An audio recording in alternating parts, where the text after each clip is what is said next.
हमारे YouTube channel में आप सभी का एक बार फिर से स्वागत करते हैं और हमारे यूट्यूब चैनल को आप लोग सब्सक्राइब करना ना भूलें। और आप सभी के बीच में खेसारी लाल का न्यू बोलबम सॉन्ग आ चुका है और जिसका पोस्टर रिलीजिंग कर दिया गया और टीजर आना बाकी है।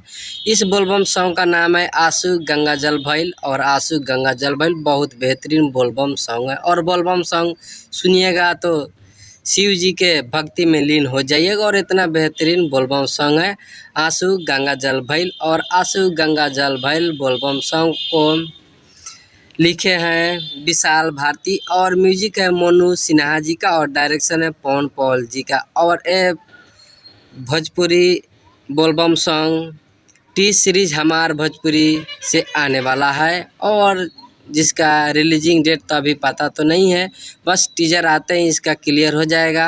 इस आंसू गंगा जल भइल बोलबम किस तारीख को आने वाला, हमको ऐसे लग रहा है कि इस बोलबम सॉन्ग को सोमवार को रिलीज़ किया जाएगा, क्योंकि सोमवारी के दिन इस गाने को रिलीज़ किया जाए आंसू गंगा जल भइल। और बहुत बेहतरीन खेसारी लाल का बोलबम सॉन्ग होने वाला है। आइए आज के लिए इतना ही अपडेट, मिलते हैं नेक्स्ट वीडियो में।